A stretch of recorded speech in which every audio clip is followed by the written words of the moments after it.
Hi, my name is Annie. Welcome to the Walking Word, where we go through the Bible in a year. We're reading Genesis chapter 14. The four kings. In the days of Amraphel, king of Shinar, remember Shinar, the valley in Babylon that was wicked, and Arioch, king of Elasar, Chedorlaomer, king of Elam, and Tidal, king of Goim, made war on Bera, the king of Sodom. Birsha, king of Gomorrah, Sinab, king of Admah, Shemeber, king of Zoboim, and the king of Bela, that is Zoar. All the latter kings joined forces in the valley of Siddim, that is the Salt Sea. For 12 years they had been subject to Chedorlaomer, Chedorlaomer. Whoa, that's a word. That's a name. Chedorlaomer. But in the 13th year, they rebelled.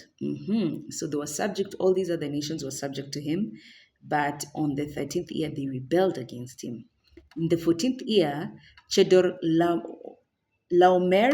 and the kings allied with him. Remember the kings that were allied to him, the uh, Tidal king, the Elasar king, the Goim king, Bera king also. They had allied with him. Came and defeated Rephaim in Ashtaroth. In Ashtaroth Kaim. Ashtaroth is actually one of the goddesses that we'll discuss later. The Zuzim in Ham, the Enim in Shaver Kiriathim, and the Horites in the hill country of Seir, as far as El Paran, close to the wilderness. They then turned back and came to Emnishpat, that is Kadesh. And they subdued the whole country, both of the Amalekites and of the Amorites, who dwelt in Hazazon Tamar.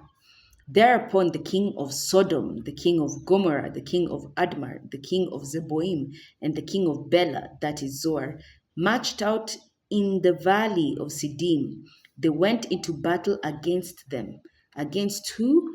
Against Chedorlaomer, the king of Elam, Tidal, the king of Goim, Amarphel, king of Shinar, and Arioch, king of Elasar, the four kings against the five. Now the valley of Siddim was full of bitumen pits, and the kings of Sodom and Gomorrah fled. They fled and they fell into these pits, right? The victors seized all the possessions and the food supplies of Sodom and Gomorrah and then went their way. So the four kings against the five, the four kings won, taking with them Abram's nephew Lot, who had been living in Sodom as well as his possessions. So remember, the four kings overtook the other five kings, and one of the kings where Lot was living with the city around the city of Sodom, and so even he was taken away as possession. A fugitive came, so one of the people who managed to escape. A fugitive came and brought the news to Abram, the Hebrew, who was camping at the terebinth of Mamre the Amorite, a kinsman of Eshcol and Aner. These were in league with Abram. These were in agreement with Abram, yeah? When Abraham heard that his brother, some versions say nephew, of course we know it's his nephew, but brother biblically, and most Eastern tribes like Asians, Africans, Persians, we use brother to mean kinsman. When Abraham heard that his brother had been captured, he mustered 318 of his retainers. So his slaves, retainers, 300 that were born in his house, and went in pursuit as far as Dan. This is a man, him and he's just him and his company. Think of someone who owns a company and something, horrible happens to the family, of the CEO. One of the CEO's nephews has been abducted or something. And the CEO of the company, together with all his 300 employees, go to pursue. Mhm. He mustered 300 of his 18 of his retainers, of his slaves, born in his house, and went in pursuit as far as Dan.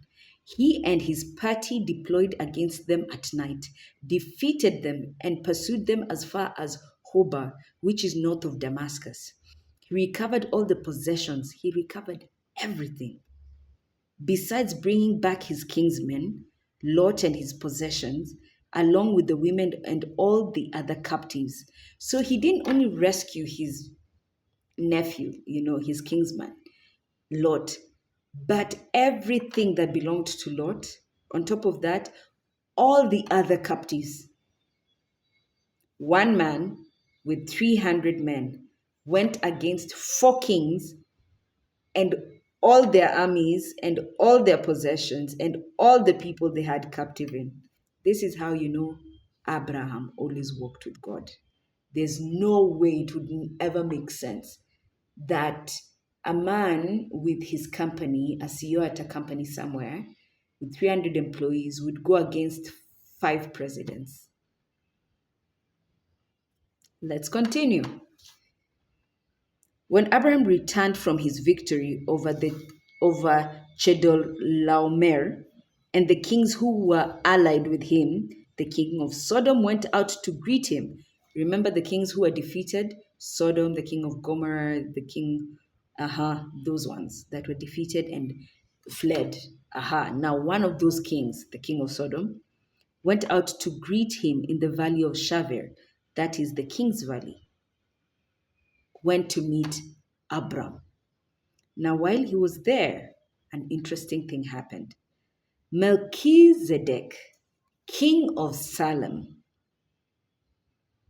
mhm, brought out bread and wine, and being a priest of the God Most High. So there's someone here out of the tribe of Abraham that knows the God Most High. He blesses Abraham with these words: Blessed be Abraham by God Most High, the creator of heaven and earth. And blessed be God Most High, who delivered your foes into your hands. So, this is how we know it was God who fought the war, the battle for Abraham.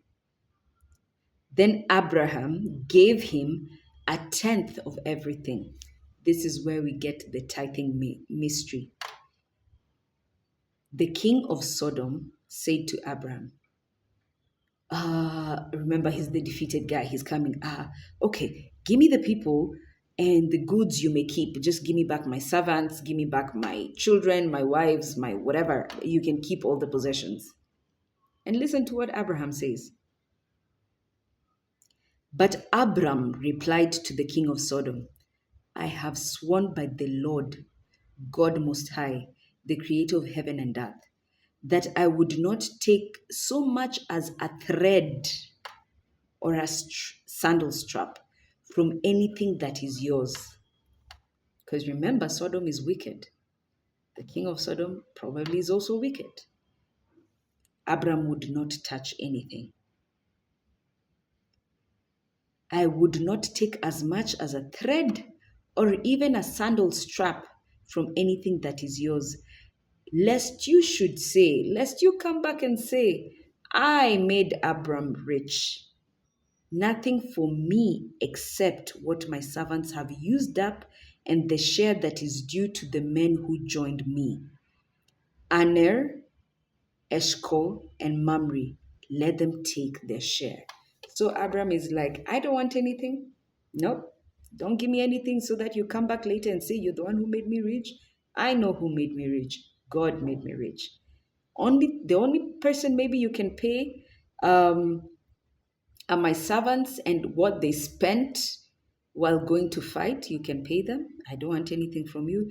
And maybe these men who joined me at war. Remember, when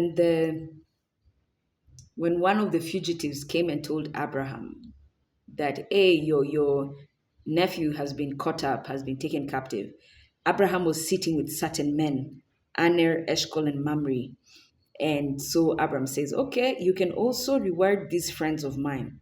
But as for me, I want nothing.